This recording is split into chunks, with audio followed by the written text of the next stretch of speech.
பிதா குமாரன் பரிசுத்தாவியின் பெயராலே ஆமென். கிறிஸ்துவுக்குள் மிகவும் பிரியமானவர்களே, புதிய நாளை காண்பதற்கான கிருபையை ஆண்டவர் நமக்கு பாராட்டி இருக்கிறார். இந்த நாளில் கூட ஆண்டவர் நமக்கு உணர்த்திய இறை வார்த்தை அது மத்தேயு சுவிசேஷம் அதிகாரம் 25வது அதிகாரத்துல 34வது வசனம். அப்பொழுது ராஜா தமது வலது பக்கத்தில் நிற்பவர்களை பார்த்து, வாருங்கள், என் பிதாவினால் ஆசீர்வதிக்கப்பட்டவர்களே, உலகம் உண்டானது முதல் உங்களுக்காக ஆயத்தம் பண்ணப்பட்டிருக்கிற ராஜ்யத்தை சுதந்திரித்துக் கொள்ளுங்கள். எல்லாரும் ஒரு ஆமென் சொல்லலாமா?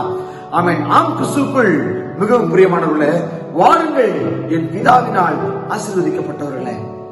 நாம் ஆசீர்வதிக்கப்பட்ட பிள்ளைகளாக இருக்க வேண்டும் என்று சொல்லி நாம் ஆசைப்படுகிறோம். நம்மை உண்டாக்கின, நம்மை சிருஷ்டித்த ஆண்டவர் நம்மை ஆசீர்வதிக்கின்ற பொழுது எவ்வளவு பெரிய சந்தோஷமான ஒரு சூழ்நிலை பாருங்களேன். யார் அவர்கள் ஆசீர்வதிக்கப்பட்டவர்கள்? அவர்கள் வலது பக்கத்தில் நிற்பவர்கள். வலது பக்கத்தில் நிற்பவர்களை பார்த்து, யார் அந்த வலது பக்கத்தில் நிற்பவர்கள்? பசியாய் இருக்கும் போது உதவி செய்த பிள்ளைகள், தாகமாய் இருந்த போது தாகத்தை தீர்த்த பிள்ளைகள், அந்நியனாய் இருந்த போது தங்களை சேர்த்துக் கொண்ட பிள்ளைகள், வஸ்திரமில்லாத இருந்த பொழுது வஸ்திரத்தை கொடுத்த பிள்ளைகள், வியாதியாய் இருந்த பொழுது அவர்களை விசாரிக்க வந்த பிள்ளைகள், காவலில் இருக்கும் பொழுது பார்க்க வந்த பிள்ளைகள். இவர்கள் தான் வலது பார்சத்திலே நிற்கக்கூடிய பிள்ளைகள். அவர்களுக்காகத்தான் ஆண்டவர் உலகம் உண்டான நாள் முதல் உருவாக்கப்பட்டிருக்கிற அந்த ராஜ்யத்திலே நீங்கள் சுதந்திரித்துக் கொள்வீர்கள், நீங்கள் அதை சுதந்திரித்துக் கொள்வீர்கள் என்று சொல்லி மிகப்பெரிய ஒரு ஆசீர்வாதத்தை தேவன் கட்டளையிடுகிறார். உலகம் தரக்கூடிய இந்த நன்மைகளை காட்டிலும் மிகப்பெரிய ஆசீர்வாதமாக தேவன் பரலோகத்துல நமக்காக ஒரு ராஜ்யத்தை ஆயத்தம் பண்ணி வைத்திருக்கிறார். அந்த ராஜ்யத்தை நாம் அவருடைய கையாலே பெறுவதற்கு நாம் செய்யக்கூடிய காரியங்கள் இவைகள்தான். சிந்திக்க அழைக்கப்படுகிறோம். கிறிஸ்துவுக்குள் மிகவும் பிரியமானவர்களே, வலது பக்கத்தில் இருப்பவர்களை பார்த்து சொன்னார் ஆண்டவர், வாருங்கள், என் பிதாவினால் ஆசீர்வதிக்கப்பட்டவர்களே, வாருங்கள், வாருங்கள். ஆண்டவர் அழைக்கிறார். என்கிட்ட இரக்க குணமும் அன்பும் மற்றவர்களுக்கு உதவி செய்யக்கூடிய எண்ணங்களும் இருக்கின்ற பட்சத்துல நானும் நம்முடைய ஆண்டவர் அழைக்கின்ற பிள்ளையாக, ஆண்டவர் நமக்காக உண்டாக்கி இருக்கக்கூடிய அந்த ராஜ்யத்துல நாம் என்ன செய்யலாம்? அவருடைய ராஜ்யத்தை நாம் செய்யலாம், சுதந்திரத்துக் கொள்ளலாம். வாருங்களின் பிதாவினால் ஆசீர்வதிக்கப்பட்டவர்கள் என்று சொல்லி கூப்பிட்டு ஆண்டவர் சொல்கிறார், உலகம் உண்டானது முதல்.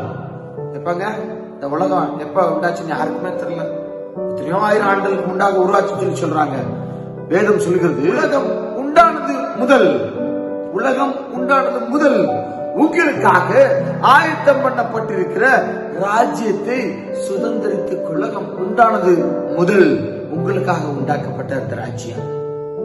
வாங்கங்க, நம்மளும் போய் அந்த ராஜ்யத்துல சந்தோஷமாக இருப்போம். இப்பொழுது யோசிங்க, நீங்க வலது பக்கத்துல நிக்க போறீங்களா, இடது பக்கத்துல நிக்க போறீங்களா? நீங்க வலது பக்கத்துல நிக்கக்கூடிய பிள்ளைகளாக இருக்கக்கூடிய பட்சத்துல நீங்கள் ஆசீர்வதிக்கப்பட்ட பிள்ளைகளாக இருப்பீங்க. அவருடைய ராஜ்யத்தை சுதந்திரித்துக் கொள்ளக்கூடிய பிள்ளைகளாக இருப்பீங்க. அதற்கு நீங்க செய்ய வேண்டியது என்ன? நான் வலது பக்கத்துல நிக்கிறேன்னு ஆசைப்படுறேன், நான் ஆண்டவருடைய ஆசீர்வாதத்தை பெறணும்னு ஆசைப்படுறேன், அவருடைய ராஜ்யத்துல நான் சுதந்திரத்துக் கொள்ளணும்னு சொல்லி ஆசைப்படுறேன். நான் என்ன செய்யணும்? உதவி செய்யுங்க, இரக்கத்தோடு கூட இருங்க, அன்பு செலுத்துங்க, ஆண்டவருடைய பிள்ளையாக வாழுங்க. அப்பொழுது எல்லா விதமான ஆசீர்வாதங்களையும் தேவன் உங்களுக்கு தந்தருளி அவருடைய ராஜ்யத்துல சுதந்திரித்துக் கொள்ளக்கூடிய பலனை நமக்கு தருவார். வாங்க ஜெபிக்கலாம். நேசிக்க நண்பர்களே, நாளுக்கு நன்றி செலுத்துகிறோம். ஆண்டவரே, ஆமாண்டவரே, வாருங்களின் பிதாவினால் ஆசீர்வதிக்கப்பட்டவர்கள் என்று சொல்லி எங்களை பார்த்து அழைக்கிறீங்க. அதற்கு நாங்கள் தகுதியுள்ள பாத்திரமாக எங்களை மாற்ற போகிற, மாற்றி வைத்திருக்கிற தயவுக்காக நன்றி செலுத்துகிறோம். ஆமாண்டவரே, நாங்கள் உலகம் உண்டானது முதல் எங்களுக்காக ஒரு ராஜ்யத்தை நீங்க உருவாக்கி வச்சிருக்கிறீங்கப்பா. அந்த ராஜ்யத்தை நாங்கள் சுதந்திரித்துக் கொள்ள தேவன் எங்களுக்கு இன்று ஒரு நல் வாய்ப்பை இந்த நாள் மூலமாக எங்களுக்கு தருகிறீங்கப்பா. இறை வார்த்தையின் மூலமாக தருகிறீங்க. அதை நாங்கள் பயன்படுத்திக் கொண்டு, ஆமாண்டவரே, இரக்கத்திலும், ஆண்டவரே, பிறருக்கு உதவி செய்வதிலும், ஆமாண்டவரே, பிறருக்கு நாங்கள் எங்களுடைய அன்பை நாங்கள் தருவதிலேயும் பிறரோடு கூட நாங்கள் சமாதானமாக இருப்பதிலேயும் ஆண்டவரே அந்த ஆசீர்வாதங்கள் நிறைந்திருக்கிறது என்பதை எங்களுக்கு உணர்ந்திருக்கிறீங்க. அதன்படியே வாழவும் எங்களை அழைக்கிறீங்க. அதன்படியே வாழ்ந்து நம்முடைய ராஜ்யத்தை நாங்கள் சுதந்திரித்துக் கொள்ள தேவன் எங்களுக்கு உதவி செய்யும்படியாக ஜெபிக்கிறோம். அதற்கான பலனை தரும்படியாக ஜெபிக்கிறோம். துதிக்கு நமக்கு எல்லாவற்றும் ஒருவருக்கு செலுத்துகிறோம். அப்பா, இயேசு கிறிஸ்து மூலம் ஜெபம் கேட்கிறோம் நல்ல பிதாவே. ஆமென். God bless you.